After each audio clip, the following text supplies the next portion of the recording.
Iya. Sebenarnya ibu carikan itu kan lebih enak. Biasanya ibu mengurus apa 7 hari kan. Kini 3 hari sih ibu ngurus leh. 3 hari seorang lain ngurus. Kan lebih ringan kalau kau patigo 2 hari ibunya. Ndak ambo ndak menyuruh apa-apa. Lo ambo kece ambo kalau kasus seperti tadi. Kan ada kasus tadi. Kalau ibu, apalagi sudah 15 hari tidak beristihadah namanya. Sampai sebulan dia tidak berhenti darahnya. Iya itu begitu. Ada yang bisa bersabar karena sayangnya ke ibu. Ya, ada yang tidak bisa bersabar. Ibu jangankan ibu yang normal. Di masa ibu sudah tidak aktif lagi masa menopause.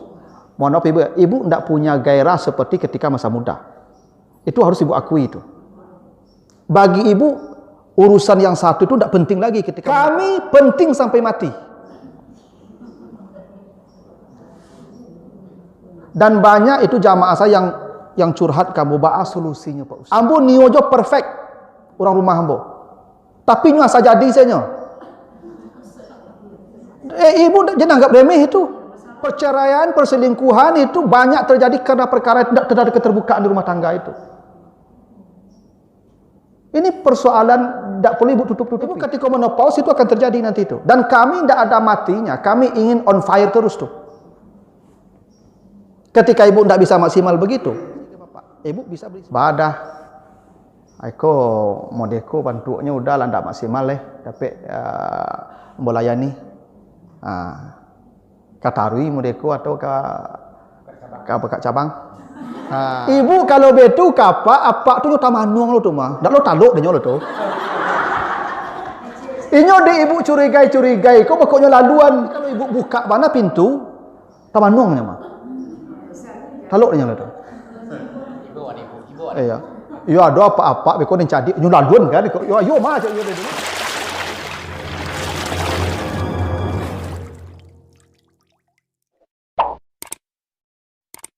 Assalamualaikum warahmatullahi wabarakatuh.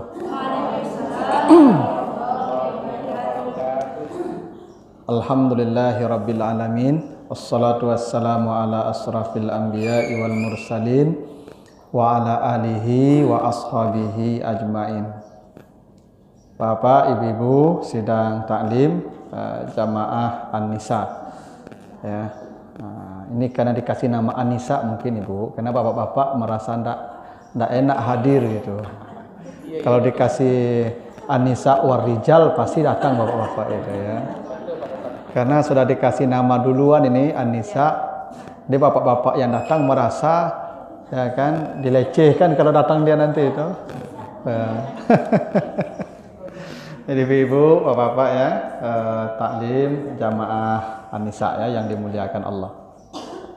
Segala puji bagi Allah atas segala karunia-Nya. Alhamdulillah pada pagi hari ini kita kembali dikumpulkan Allah di rumahnya dalam majelis zikir yang penuh berkah ini. Salawat dan salam untuk Nabi kita Muhammad sallallahu alaihi wasallam.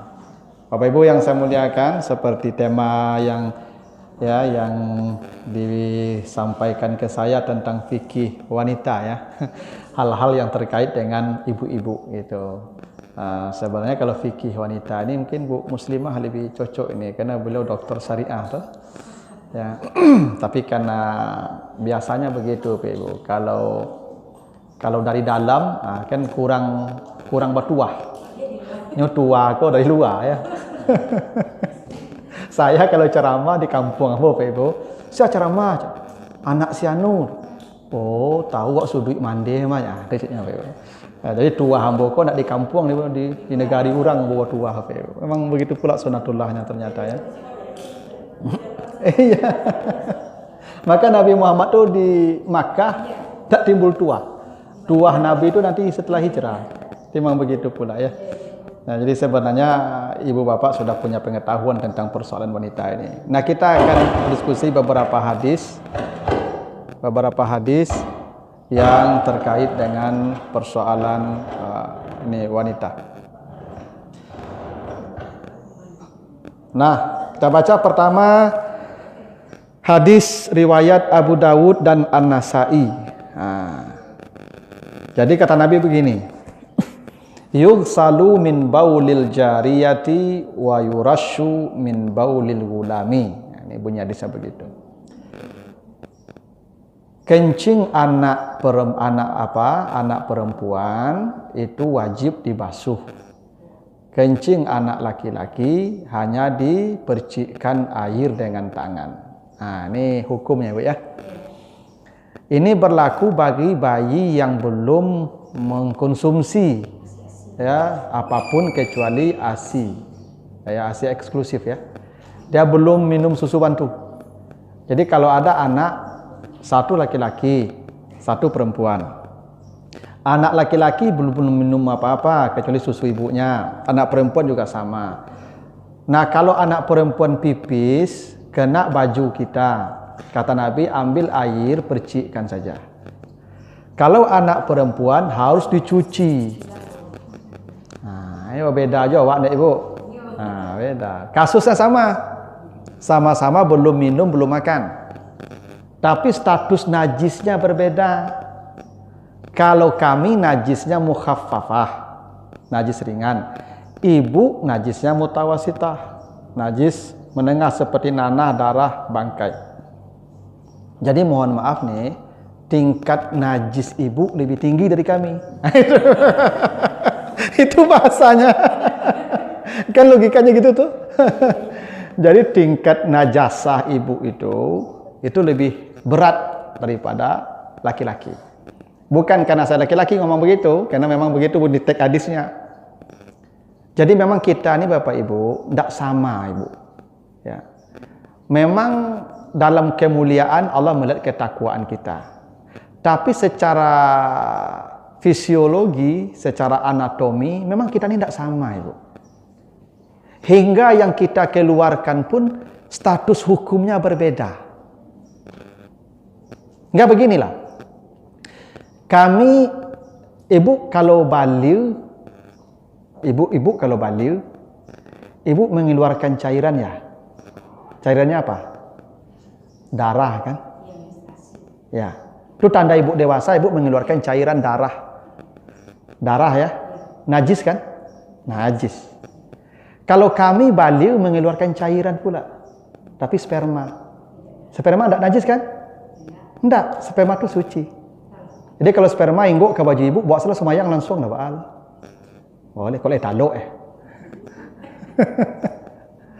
Jadi kita sama-sama baliu.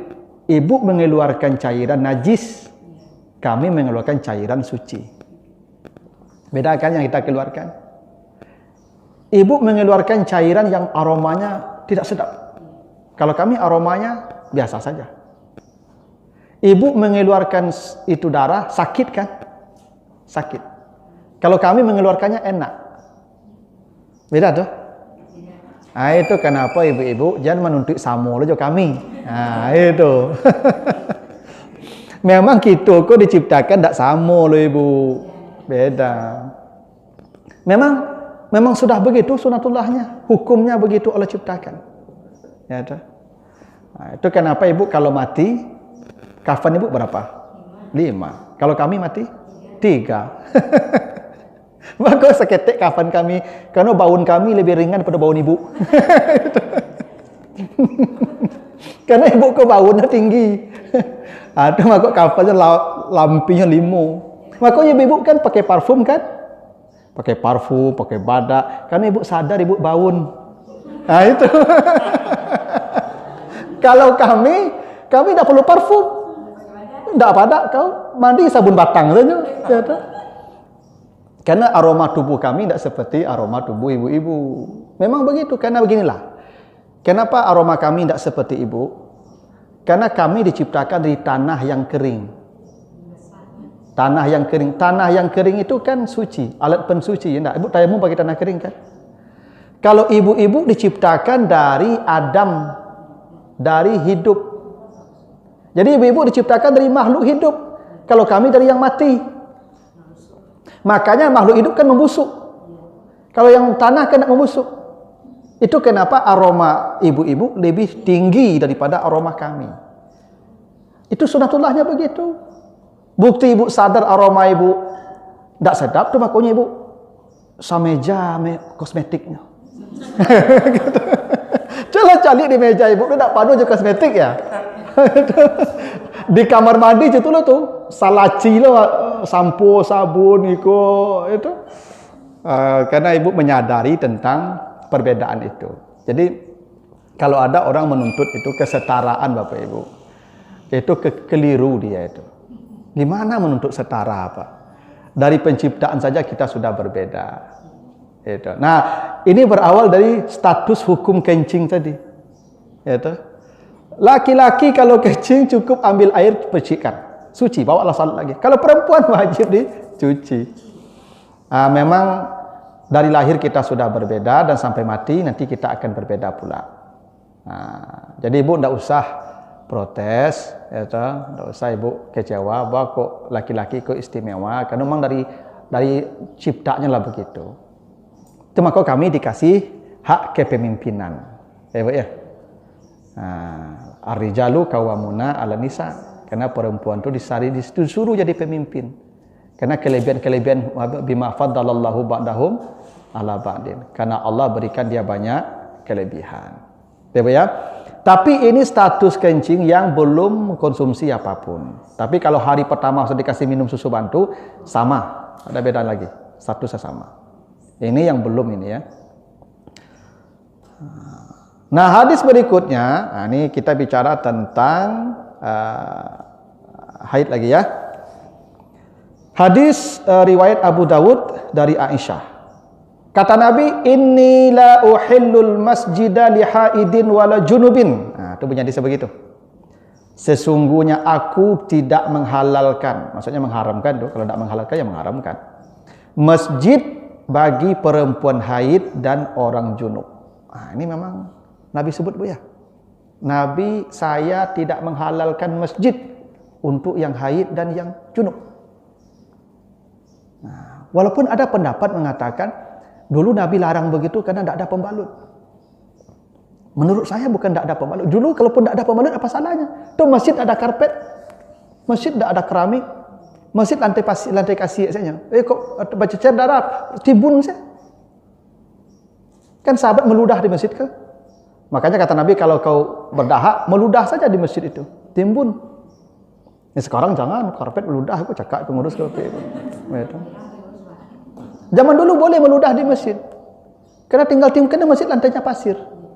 Jadi kalau mohon maaf kalau tercecer darah ibu-ibu yang itu tidak ada salahnya kan? Ambil pasir timbun, selesai.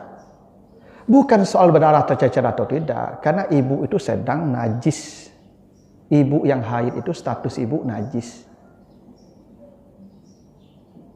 Makanya tidak boleh ibu pegang Quran, tidak boleh ke tempat yang suci. Ini tempat yang suci, masjid ini. Ya, ini kadang banyak dilanggar. Misalnya ibu kegiatan pesantren Ramadan ibu nak, kan anak-anak SMA SMP itu kena lah haidnya tuh. Anak-anak kau dek takut nilai dek kedapek. Antuk-antuk saya masuk, saya ke masjid punya haid. Siapa yang nanggung nanti dosa? Makanya ibu-ibu pamongnya harus pastikan yang haid itu ada tempat khusus di luar masjid atau kelas khusus atau ya mic-nya dihubungkan keluar dari luar. Tapi tidak boleh masuk area ini, tak boleh. Nabi sudah bilang begitu, la uhillu, saya tidak menghalalkan al masjidah li haidin, tak boleh. Itu kenapa ibu-ibu, saya ini termasuk orang yang tidak setuju akad nikah di masjid. Saya tidak setuju ibu, akad nikah di masjid. Kenapa tidak setuju?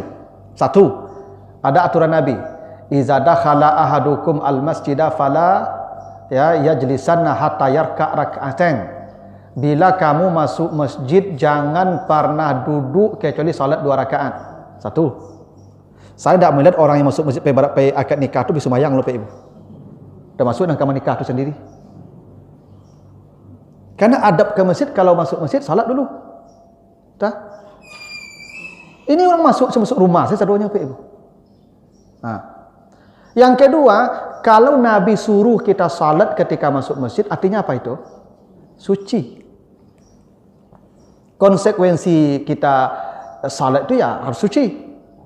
Itu artinya kalau masuk masjid tidak boleh dalam keadaan tidak suci. Makanya mohon maaf ibu-ibu kalau masuk masjid berwuduklah dulu.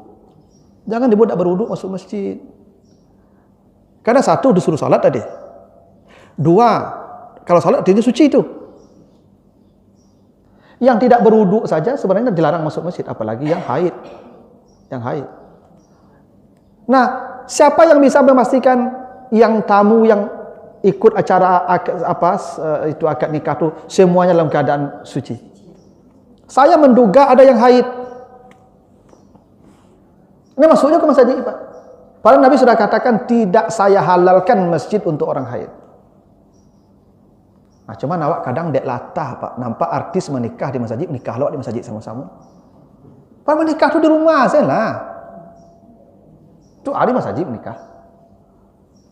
Kadang ke masjid tak pernah semayang sampai menikah saya. Enak. Nah, baca dulu masjid nen segi-segi bantu nak. Ya, betul Rahma, Upi, Hakim, Mujahidin itu tidak ada. Dan kalau mau juga di masjid bikin aturan di pintu tuh. Apa aturannya? Satu, salat sunat 2 rakaat. 2, harus berwuduk. 3, tidak boleh haid. 4, tidak boleh foto sama-sama campur laki-laki perempuan. Kok kadang-kadang ya pakai gaya bebas, pakai gaya ini itu sama-sama sudah pernikahan nak. Itu mengotori ya kebersihan masjid secara rohani itu. Mungkin fisik masjid kita kotori, tapi rohani masjid kita kotori itu. Nah, makanya ibu-ibu yang haid itu saya sarankan tahan diri sajalah, tidak usah ke masjid. Di rumah sajalah. Ya, itu. Jangan memaksakan diri. Ya, karena memang ada aturannya begitu. Perempuan yang haid kata Nabi tidak saya halalkan ke masjid. Begitu yang junub. Nah, gitu. Tapi kalau ibu-ibu masih bersikeras dengan dalih tadi sudah ada pembalutnya. Nanti kalau bermasalah di akhirat ya nanti tanggung sendiri sajalah. Begitu jawab lah seorang lain. Gitu. Saya untuk hati-hati tidak. Ya, saya lebih menyarankan ibu-ibu di rumah sajalah ketika masa-masa haid itu. Nah, itu hadis tentang larangan perempuan yang haid masuk masjid. Ya, kalaupun Bapak Ibu masuk masjid, boleh saja, tapi seperti menyeberang jalan kata Allah. Ya, di surah An-Nisa 43 itu kan begitu ya. Wala junuban illa abiri sabilin hatta tagtasilu. Misalnya Ibu sekarang tidak haid, dengar ceramah, pulang, tinggal HP di masjid. Lalu Ibu di kantor tekan HP.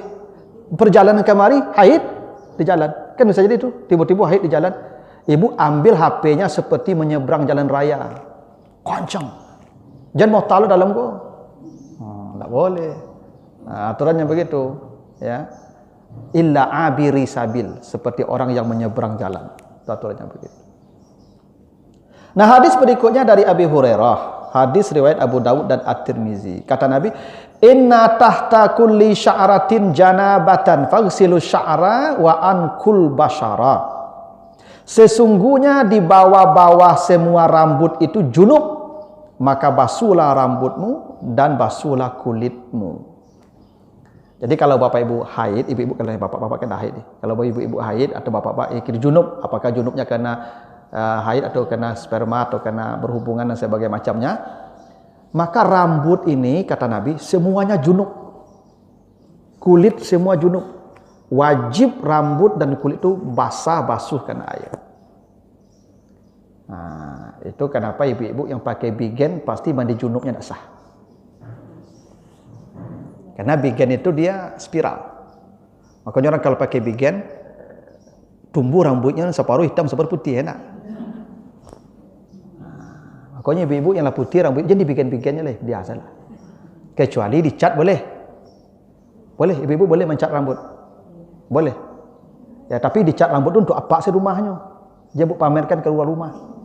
Kalau biasa ibu di rumah tuh tiap hari ganti rambut catnya tuh mah. Senin kuning, misalnya Selasa hijau, Rabu coklat gitu. Sehingga apa-apa asik mencelik rambut ibu di rumah tiap hari. Nggak apa-apa ibu kalau di rumah mencat rambut lancaknya. Itu boleh. Tapi bukan bigen, ya, bukan bigen, gitu. Ya. Ibu kalau ngecat rambut, kan ada tuh jenis apa? Pacar namanya. Henna ya, hinai. Hinai. Nah, kalau ini itu boleh. Nah, henna ya. Kalau bigen itu kimia dan itu membuat rambut itu terkungkung. Itu makanya orang kalau membigen rambutnya baku balang kepalanya tu mah. Ya, tumbuh, yang tumbuh ko putih, yang di atas ko hitam ko. Dan air pasti tak kena ke rambut. Karena kata Nabi semua rambut itu junub. Itu kenapa ada sebagian orang yang tak mau motong rambut ketika dia junub. Nah, ibu ketika haid ada tak mau motong rambut kan? Sebelum ibu mandi. Nah, sebenarnya itu tak ada masalah juga motong rambut. Cuman karena kata Nabi semua rambut itu junub. Jadi kalau ibu potong rambut ibu, berarti bagian tubuh ibu hilang dalam keadaan junub. Nanti kan dikembalikan tubuh kita itu semua ke kita. Jadi semua anggota tubuh kita dibalikkan lagi ke kita, disusun lagi itu. Nah, makanya motong kuku, motong rambut, banyak orang yang tidak mau ketika dia haid. Karena dia dianggap junub, dia membuang tubuhnya dalam keadaan junub. Karena rambut ini junub. Makanya ibu tidak boleh pakai bigen itu, tidak sah wudu, tidak sah mandi junub. Kalau tidak sah mandi junubnya haramlah ibadahnya. Kan la taqrabus shalah wa antum sukara dan seterusnya wala junuban kan. Jadi kalau kamu dalam keadaan junub ya haramlah salatmu. Haramlah ibadahmu, tidak diterima. Ikut bapak-bapak banyak kau yang pakai bigen kau. No bapak-bapak kau yang ingin tampil muda tarwi. Yang rontok tidak apa-apa, itu sendiri. Kena sendiri tidak apa-apa. Nah, sebenarnya ibu ketika junub tu motong rambut tak diharamkan. Cuman dalam hadis ini semua rambut itu junub. Maka tunggulah suci dulu, nanti baru potong. Supaya disucikan dulu bagian tubuh kita baru dipotong. Tapi tidak ada dilarang. Ya, yang dilarang itu ibu mandi junub. Ya, ibu mandi junub. Ustaz, angkat saya kucing tu Ustaz, kau tolong Ustaz. Menggadu ibu-ibu saja. Kucing jantan betina tu ibu. Woi, nyo nisa dia lagi nama tu tibonya. Kok kucing jantan tu tado kucing kok cadik. Tahu ni sampai duduk dan cocok.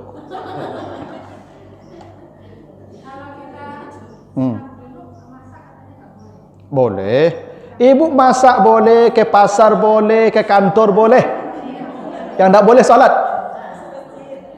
Masuk masjid, megang mushaf, tawaf.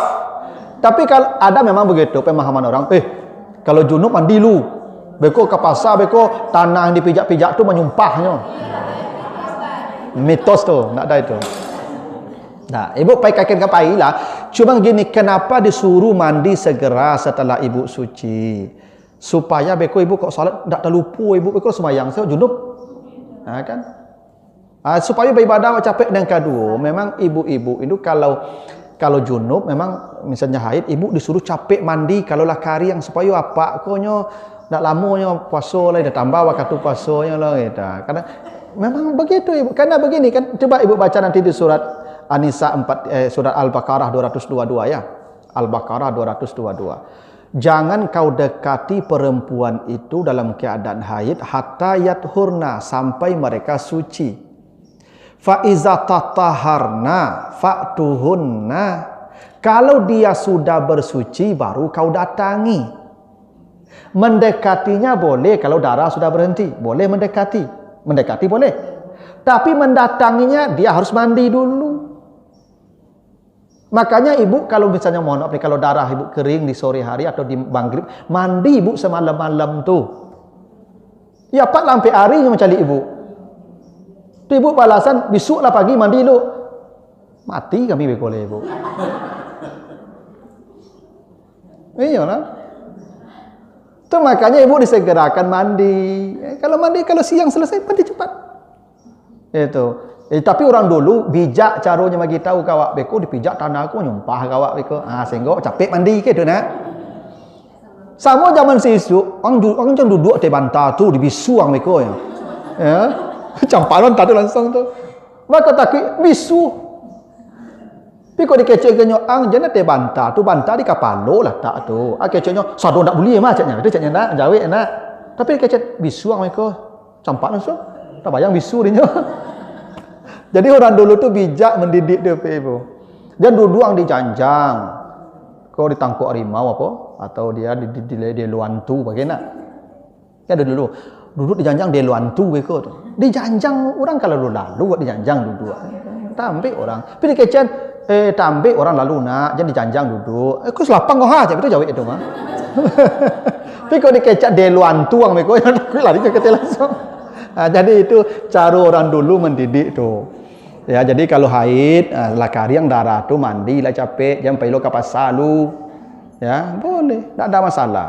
Mohon maaf nih, ibu boleh jadi ibu misalnya ibu junub, misalnya ibu sudah mau ke kantor tuh, lah pakai lipstick, lah pakai badak, lah pakai make up, lah rancak.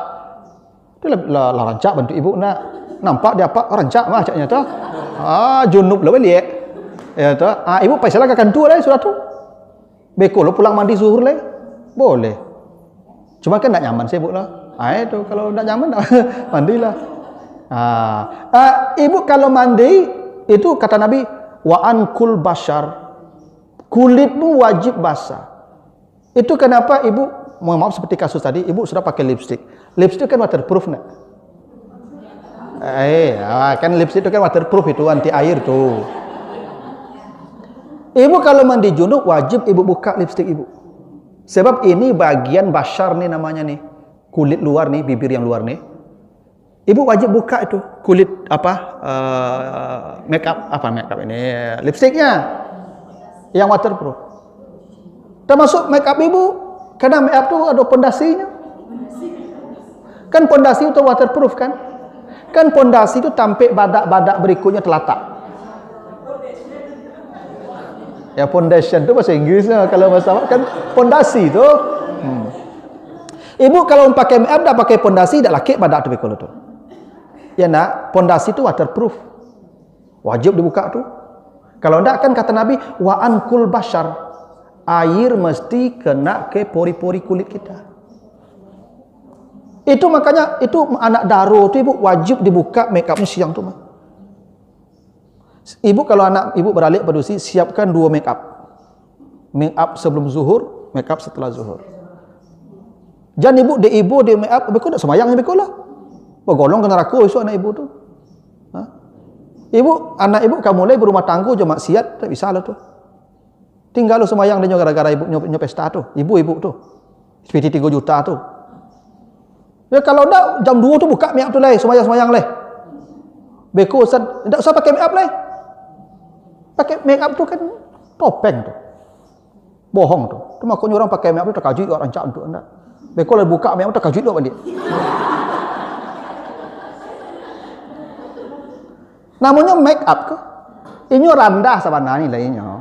Tapi diangkit, mangkit tu make up tu. Membuatnya naik. Nyo di bawahnya tu tapi dinaikkan.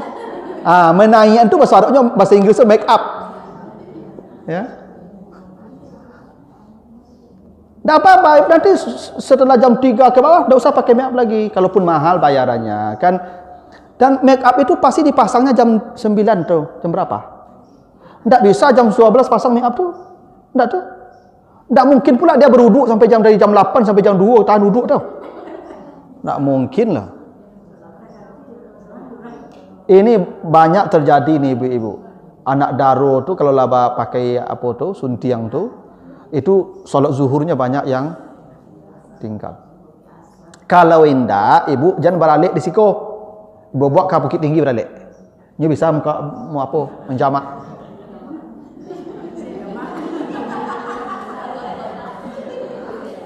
Ya bisa aja menjamak. Kalau nyo beraliknya di Bukit Tinggi. Sewa hotel situ. Tapi kalau di Padang ibu beralik, tak ada berlaku jamak. Harus salat pada waktunya. Buka suntiang tu jam 2 tu paling lambat. Terus setengah 3, buka make up pesadonya lu. Bapak make up ni tak masuk air nanti ke pipi ibu, ke pori ibu, tak sah. Termasuk ibu-ibu walaupun lipstiknya tak waterproof, kan kadang-kadang mohon maaf nih ibu berwuduk misalnya kan, lipstik baru pasang baru ke wuduk tu ibu kan dasar itu, karena bibir itu bagian wajah itu yang luar itu harus buka. Mau wudu ibu, mau mandi junub, wajib ini kena basar, ini basar namanya, wajib kena air. Itu kenapa ibu-ibu tolong perhatikan rambut dan ya wajah dan lipstiknya itu. Itu 3 bagian tubuh ibu yang berpotensi tidak sah mandi junub ibu, tidak sah berwudu ibu nanti itu. Ya, makanya ibu siapkan sajalah lipstik setiap pergi ke mana. Jadi ibu kalau mau wudu buang ke kapir dulu kan, pakai cairan apa namanya itu. Nah, buang dulu yang di bibir nih. Ya, kalau khawatir tidak kena ke bibir ibu. Tidak sah wudu ibu, tidak sah salat ibu kan? Kan wudu syarat sah salat. Iza kumtum ila salah faghsilu wujuhakum wa aydiyakum dan seterusnya. Kalau kau mau salatnya diterima tuh benarkan wudumu kata Allah. Berarti wudu syarat salat kita diterima Allah. Kalau ibu tidak basah satu bagian tubuhnya ya tidak salah wudunya. Itu. Ibu ya. Ada pertanyaan dulu ibu sampai sini. Silakan ibu.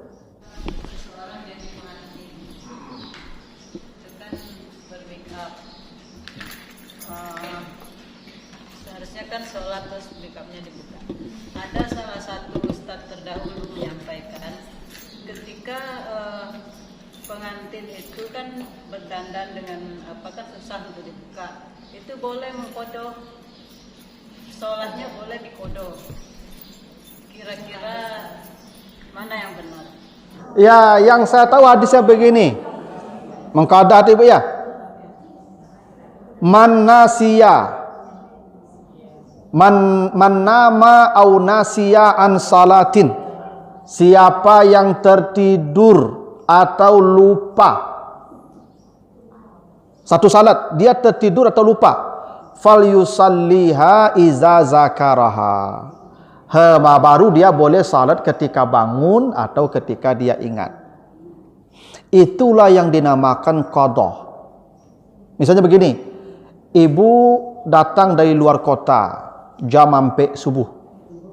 Dari patang dak lalu matolo. Lodak tanggung angik-angik mato rasulnya. Kali tunggu azan sajam lay azan subuh. Rasul ndak kataluk menanti lay.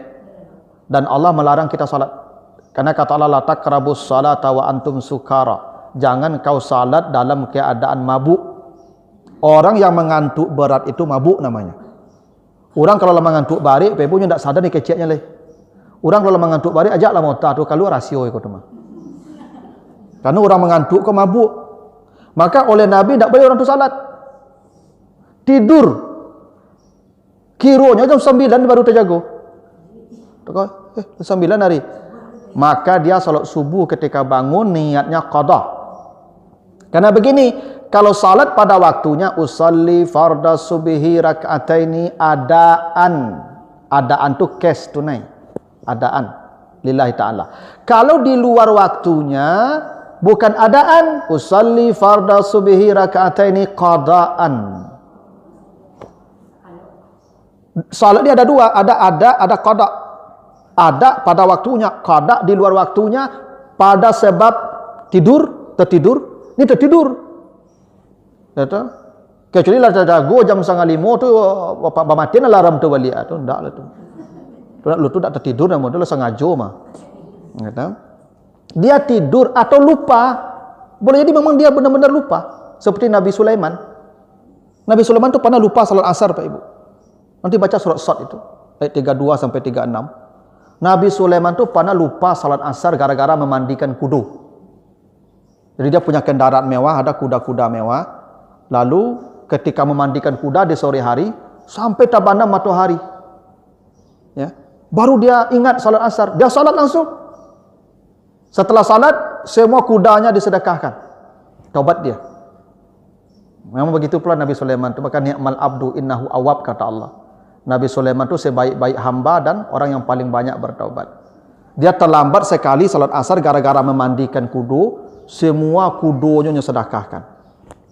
Jadi kalau ada bu, apa terlambat semayang gara-gara memandi noto, serahkan noto tu. Itu Nabi Sulaiman tu contohnya tu. Ya. Kau kadang galak, kau curiga mau. Jadi Bapak Ibu, ya. Itu Sulaiman begitu tuh. Jadi Nabi Sulaiman pernah terlambat salat asar. Tapi kalau bukan urusan tidur atau terlupa, tidak ada cerita qada. Ketika perang Khandaq, itu surah Al-Baqarah ayat berapa itu?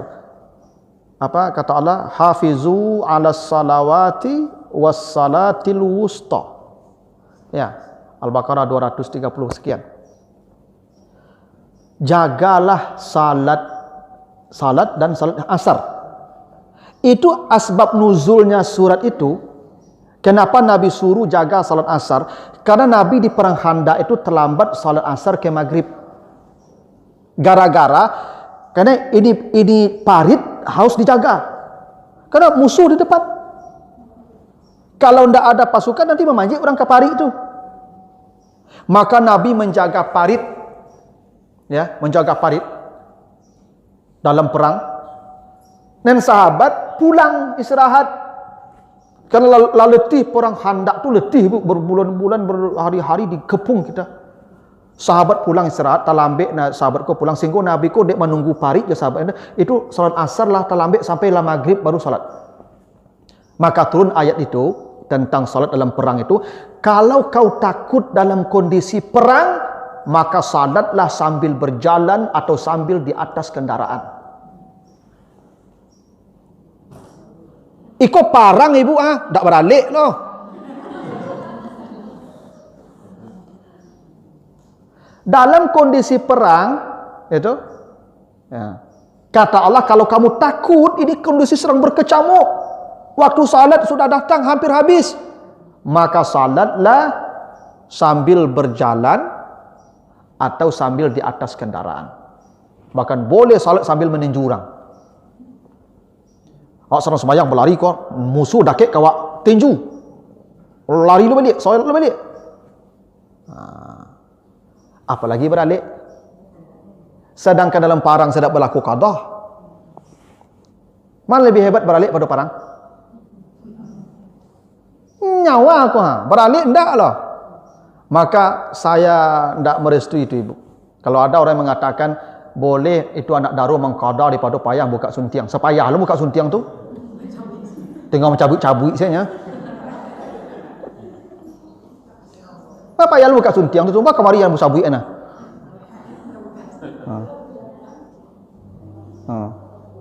Tidak darurat dalam perang saja tidak boleh mengqada. Qada itu hanya pada dua keadaan. Satu tertidur, dua lupa. Lain daripada itu tidak ada berlaku qada.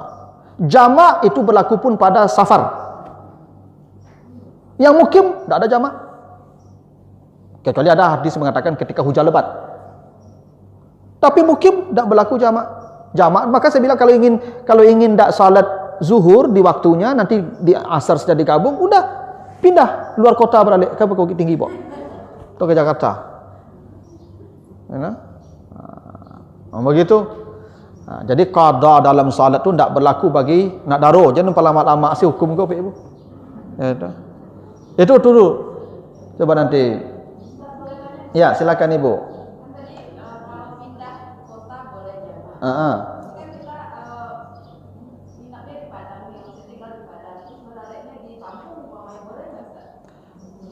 Ya di kampung tu kan ibu tak mukim di sana lagi. Nabi setelah hijrah ke Madinah, itu hadis Ibnu Abbas, hadis dari Jabir, itu Nabi datang ke Makkah berkunjung. Selama tis'ata asyara yauman, 19 hari Nabi di Makkah. Nabi tidak pernah salat kecuali 2 rakaat. Sampai beliau balik lagi ke Madinah. Artinya Nabi lahir di Makkah, besar di Makkah, kampung di Makkah, tapi beliau mukim di Madinah setelah hijrah. Begitu dia pulang kampung ke Makkah menengok kerabat beliau, selama di Makkah 19 hari beliau menjamak dan mengkasar. Sampai balik lagi ke Madinah baru dia normal. Jadi ibu kalau pulang kampung ibu tidak mukim di sana lagi. Memang lebih aman ibu beralik di kampung. Bisa ibu di sana tidak buka suntiang. Beko asal selesai digabung zuhur, jamak takhir. Karena ibu dalam safar sampai ibu balik lagi ke Padang, itu boleh. Silakan ibu. Ustaz, yang jamak itu bukannya ada salat jaraknya juga Ustaz. Apakah betul itu Ustaz? Misalnya kampungnya cuma di Padang Palembang dekat sini misalnya gitu. Ustaz, apa boleh gitu di jamak Ustaz? Kalau Bukit Tinggi oke lah, lumayan jaraknya kan. Sebenarnya Bapak Ibu, Allah tidak menyebutkan jarak. Kalau ibu baca nanti di surat apa? Di surat An-Nisa ya 101. Wa iza darabtum fil ardi falaysa 'alaikum junahun an taksuru minas salah. Bila engkau berjalan di muka bumi, maka silakan melakukan jamak atau kasar. Tidak disebutkan Bapak Ibu jaraknya berapa. Karena bisa jadi jaraknya dekat tapi sulit. Nabi diceritakan itu mengkasar salat dalam jarak salah sata amyal, 3 mil. 3 mil itu 6 kilo. Nabi berjalan 6 kilo sudah mengkasar salat. Cuma Nabi jalan kaki. Nah, karena itu tidak ada ini jamak atau kasar dikaitkan dengan berapa jarak tempuhnya. 3 mil itu kan tidak panjang, tapi Nabi sudah mengkasar. Karena itu jamak kasar memang dalam mazhab Syafi'i disebutkan 90 kilo lebih, 96. Itu kehati-hatian saja. Bahkan dalam mazhab Syafi'i disebutkan kalau menjamak itu boleh kalau sudah melewati batas negeri. Ibu baru boleh menjamak kalau lewat perbatasan kota. Dah masuk ke Pariaman, baru boleh menjamak. Selama di area Padang belum boleh. Kita belum safar namanya. Dalam mazhab Syafi'i begitu. Itu kehati-hatian. Tapi menurut saya yang sudah berencana berangkat, misalnya ibu ke bandara, lah tiba di bandara, pesawat delay, udah boleh menjamak. Boleh. Karena Allah tidak menyebutkan batasan jarak. Wa iza darabtum fil ardi fala junaha 'alaikum an taksuru minas salah. Kalau kamu berjalan di muka bumi maka kasarlah jamaklah. Tidak ada batasannya jaraknya Pak. Ya, kalau mau ke Pariaman mau menjamak ya tidak apa-apa juga jamaklah. Tidak ada batasannya. Kini ada bedanya salat dengan puasa Ibu Bapak. Kalau salat, Ibu pergi ke Bukit Tinggi misalnya, boleh menjamak, boleh tidak, ya enggak? Boleh mengkasar, boleh tidak? Mana lebih baik? Mengkasar, menjamak atau enggak sama sekali, normal. Allah cinta kepada orang yang ketika diberi rukhsah, dia mengambil rukhsah itu. Berarti afdal menjamak dan mengkasar. Walaupun ibu bisa berhenti pakai auto pribadi. Itu kalau salat. Kalau puasa, ibu pergi ke Bukit Tinggi, boleh enggak berbuka? Boleh. Boleh puasa? Lebih baik puasa atau berbuka? Wa antasumu khairul lakum. Kalau kau tetap puasa lebih baik. Kau bedanya puasa je semayang Pak Ibu. Bapak Ibu kalau pergi berjalan, salat lebih afdal, lebih baik jamak kasar. Walaupun boleh normal, tak ada jamak kasar. Kalau puasa sebaliknya, lebih baik puasa. Makanya ibu-ibu kalau pergi jalan-jalan tu jangan berhenti di jalan lain. Kalau kita berangkat sebelum zuhur, nanti sampai di tujuan saja salatnya. Tak usah berhenti di jalan. Kalau kita berangkat setelah datang zuhur, langsung asar di sini, nanti lanjut saja. Kadang-kadang tu ibu-ibu, kok masyaallah, kok berhenti di jalan, kok ke jalan-jalan pakai bus kok. Ibu kok semayangnya udahlah panjang, itu pakai sembahyang sunat guys. Sehingga awaklah panik menanti di auto. Alah jalan lambe, sembahyang sunat pula. Ibu kalau sudah musafir, jangankan yang sunat, yang wajib saja disuruh potong-potong. Yang 4 jadikan 2. Kau ibu sembahyang sunat aja lah. Ya Ustaz dan biasa sembahyang sunat deh. Amal itu tetap ibu dapatkan pahalanya. Tak perlu ibu lakukan lagi. Ibu tak perlu berjamaah di jalan. Ibu tak berjamaah, pahala salat sendiri sama dengan berjamaah tu. Ibu tak perlu 4 rakaat, pahala 4 sama dengan 2 tu. Itu makanya beribadah tu bersahabat harus pakai ilmu, tak bagak-agak lah. Itu makanya ibu kalau ditagaan dia apa bersedekah, itu pahala bersedekah tetap. Walaupun ibu tak jadi bersedekah. Apa ibu kalau sedekah ditagaan dapat jangan sedekah deh, banyak piti perlu kini maknya. Itu. Dia mana tahu apa-apa situ kan. Itu. Sedekah panjang saya maknya, banyak perlu piti. Dah jadi ibu sedekah lo, jadi buat ibu, pahala sedekah tetap. Tambah pahala patuh ke suami lebih kadang pada sedekah deh. Tambah piti lipik lah balik. 3 dapat Pak. Itu kalau jual ilmu. Tapi kalau ibu tetap dia bersedekah berdosa ibu. Sedekah ibu tak bernilai. Tak bernilai dia tu. Kerana tak izin suami. Yang kedua dosa dapat dia tak patuh. 3 piti pai. Tak jual ilmu ibadah ke ibu. Tapi jangan ibu payu-payu je Pak. Ambo kau sedekah Pak tagahan beko ada nak salah tu. Ini memang kebetulannya tagahan. Itu. Sama dengan tadi ibu kalau sudah biasa sholat sunat, sekarang ibu musafir, untuk apa sholat sunat lagi? Kan Nabi sudah jamin begitu. Iza safara iza maridal abdu aw safara kutiba lahu makana ya'malu mukiman sahihan. Bila seorang musafir atau bepergian atau dia sakit, maka semua amal-amal yang biasa dia lakukan ketika sehat dan mukim tetap pahalanya dicatatkan Allah. Tetap pahala dicatatkan Allah. Itu rahmat Allah kepada kita. Ya, maka ibu tidak usah khawatir. Jadi tidak ada batasan jarak ibu. Tapi kalau untuk hati-hati, pakai yang Syafi'i tadi 90 kilo lebih, 96 lah. Jadi kalau ke Bukit Tinggi udah boleh, Priaman belum? Solo udah tidak? Belum ya. Tapi kalau bisa coba ibu di Jakarta dulu. Apa?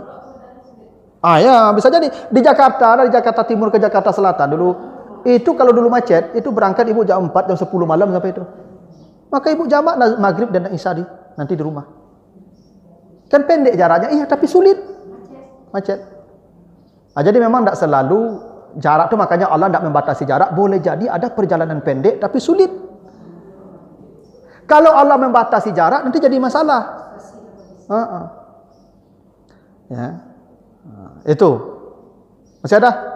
Silakan ibu. Assalamualaikum warahmatullahi wabarakatuh. Izin Ustaz, kembali kepada darah haid tadi Ustaz.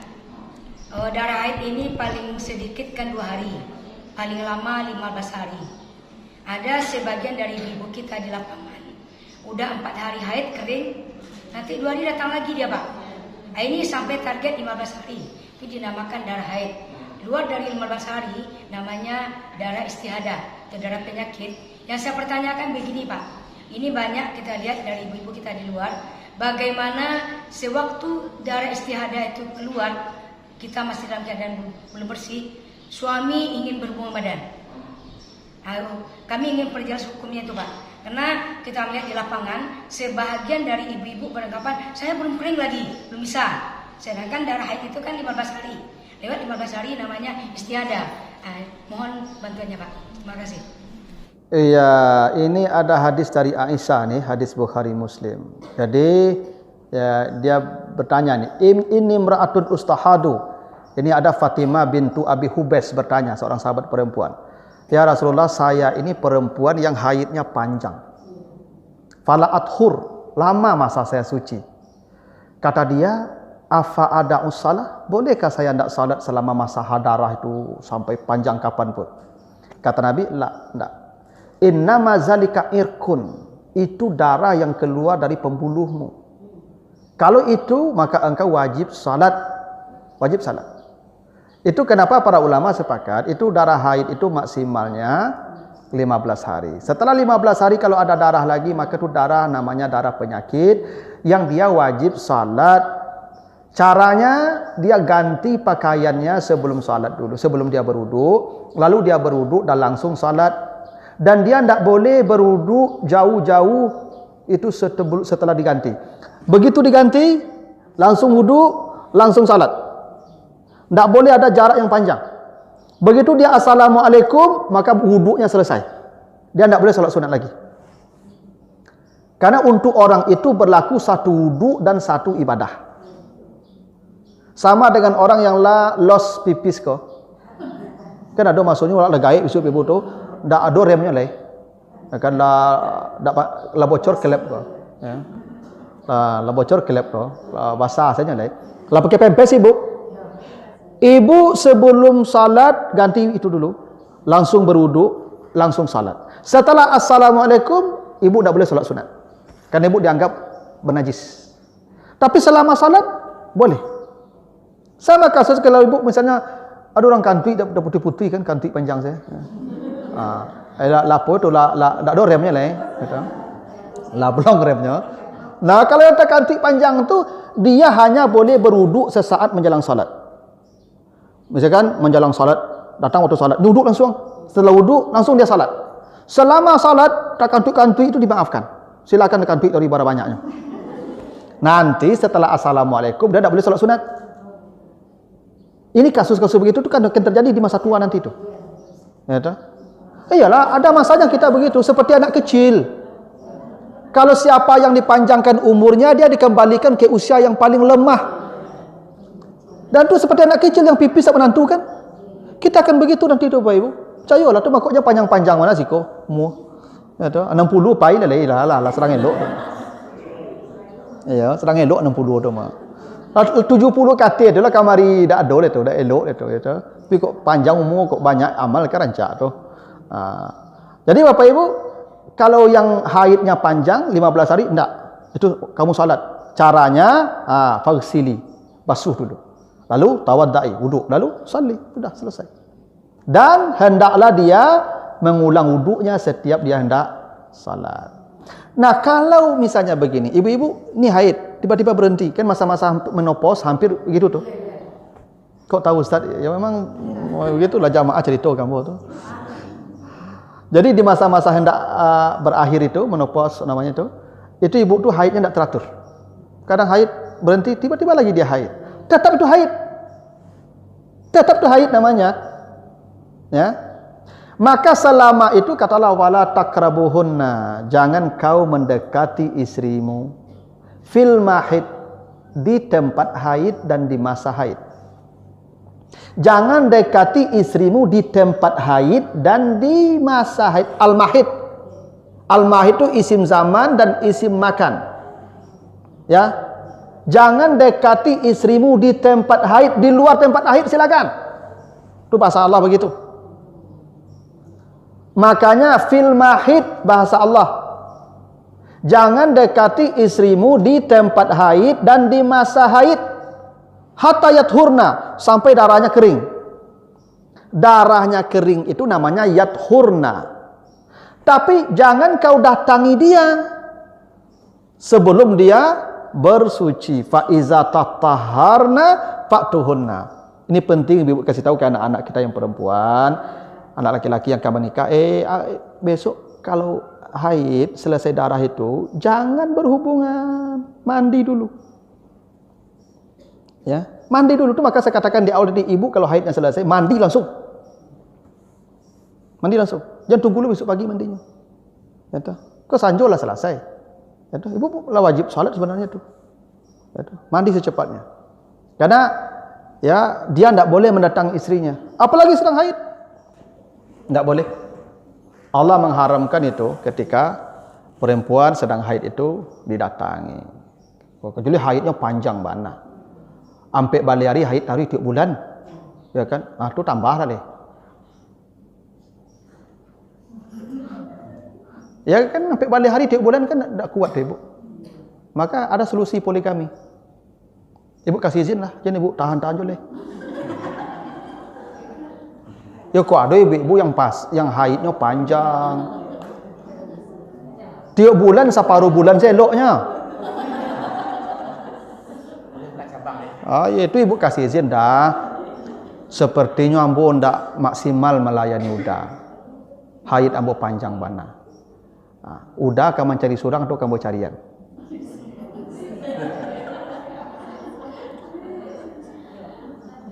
Kalau soal begini, mohon maaf nih, beko berdosa suami ibunya, jajan di luarnya beko, tanpa sepengetahuan ibu, nya bermaksiat. Lebih baik jalan halal ditempuh, kan ada solusi kan. Itu makanya poligami itu solusi, bukan kesenangan, solusi.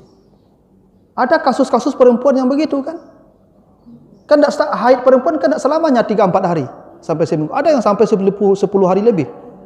Kalau tiap bulan dia 2 minggu haid, ya enggak? Kan menzalimi kami ibu nama itu. Maka solusinya ya ibu kasih jalan yang halal. Bisa ibu carikan dah. Yang paling aman ibu carikan. Karena ibu tahu sendiri kan mana yang cocok di ibu. Iya. Sebenarnya ibu carikan itu kan lebih enak. Biasanya ibu mengurus apa 7 hari kan. Kini 3 hari sih ibu ngurus leh. 3 hari seorang lain ngurus. Kan lebih ringan kerja ibu tuh. Biasanya ibu sepanjang hari seminggu ibu urus beliau. Kini bisa dibagi 2, 3 hari ibu, 3 hari yang boya. Aman tuh.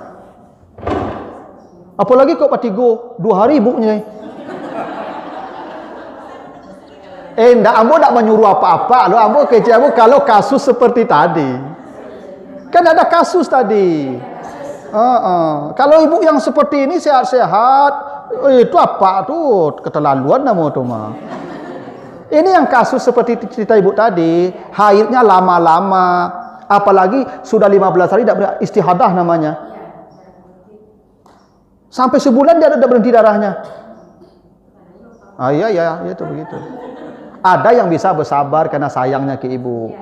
Ya, ada yang tidak bisa bersabar. Ibu jangankan ibu yang normal. Di masa ibu sudah tidak aktif lagi masa menopause. Mohon maaf ibu tidak punya gairah seperti ketika masa muda. Itu harus ibu akui itu. Bagi ibu urusan yang satu itu tidak penting lagi ketika menopause. Kami penting sampai mati. Dan banyak itu jamaah saya yang curhat, kamu bahas solusinya Pak Ustaz. Ambo niojo perfect orang rumah ambo. Tapi nyo asa jadi saya. Ibu jangan anggap remeh itu. Perceraian, perselingkuhan itu banyak terjadi karena perkara tidak ada keterbukaan di rumah tangga itu. Ini persoalan tidak perlu ibu tutup-tutupi. Ibu ketika menopause itu akan terjadi nanti itu. Dan kami tidak ada matinya. Kami ingin on fire terus tuh. Ketika ibu tidak bisa maksimal begitu, ibu bisa beri solusi ke bapak. Badah, aku modeko bantunya udah lah tidak maksimal tapi melayani. Katarui modeko atau ke cabang. Ibu kalau betu apa tu nyota manuang lo tu mah. Dak lo taluk dia lo tu. Inyo de ibu curigai, kok pokoknya laluan. Percaya lah ibu asal ibu curigai apa, kok laluan ikut tu mah. Tapi kalau ibu buka mana pintu, ta manuangnya mah. Taluk dia lo tu. Ibu. Iya. Yo ada apa-apa beko ning cadi nyo laluan kan. Yo mah aja yo dulu tu mah aja itu. Maka pernah mau cerita dia buat ada apa-apa. Jadi nyo bertetangga. Ya kan? Tetangga aku lah meninggal. Nyo coba dusana ibu anaknya sama gadang lo tu, ampe surang anaknya. Ko ampe. Sama gadang lo anaknya yo bana elok. Apa ko cik kayu, nen cik miskin. Mati apa ya miskin ko? Tu payah duitnya. Anak-anaknya payah. Cik apa ke istrinya malam yang kayu tadi, Bu. Apa yang sabala rumah tu sejak meninggal ibu ada anak-anak anda. Batu. Lepayah mana itu anak-anak tu apa anda mati. Kau bawa saya anaknya kemari bahannya siapa tu. Bawa ben lah di rumah awak. Kecik. Apa tadi ke isteri? Kecik istrinya. Onde pak ambu ampek ko dak taben nama lepak. Kapak tambah lo ampek lai. Kau apa bawa saya induk kemari bahannya. Oh jadi siapa tu. Ini kayak pak tu. Jadi ada apa-apa aku pantang diunduannya ibu. Nyo tangkuk langsung. Tapi ada apa-apa kau ibunya. Kalau ibu kecil itu di ibunya tu. Taluknya tu. Ya. Tapi perkara ini jangan ibu anggap, karena saya tahu itu ibu tidak satu kasus yang saya konsultasi orangnya. Perkaranya satu karena tadi itu ibu sudah menopause dan ibu tidak seperti ketika dulu aktif pelayanannya. Dan suami ibu merasa tidak nyaman dengan keadaan itu. Tidak semua laki-laki ini agamanya baik ibu ya, dan dia bisa paham keadaan-keadaan seperti itu. Ada dia memang ya, makanya itu solusi tadi. Solusi. Jangan ibu benci. Ibu kalau tidak mau tidak apa-apa, tapi jangan membenci itu. Saya sering katakan ke ibu kalau tidak mau poligami jangan dibenci. Yang tidak mau tidak apa-apa, karena itu memang ada syarat. Tapi membencinya itu ibu membenci Al-Quran kan tidak boleh. Allah tidak akan menghalalkan itu kalau itu bukan sebuah kebaikan. Nah, kita saja yang belum melakukan. Ambo mengecek ciko di orang rumah bo tak ada ciko ibu. Pada orang tak. Iya Pak ya. Nah begitulah Bapak Ibu ya. Masih ada Ibu? Cukup ya? Oke. Kalau nak cukup dah dulu begitu. Mudah-mudahan ada manfaatnya. Lebih kurang mohon maaf. Subhanakallahumma wa bihamdika. Asyhadu an la ilaha illa anta astaghfiruka wa atubu ilaika. Wassalamualaikum warahmatullahi wabarakatuh.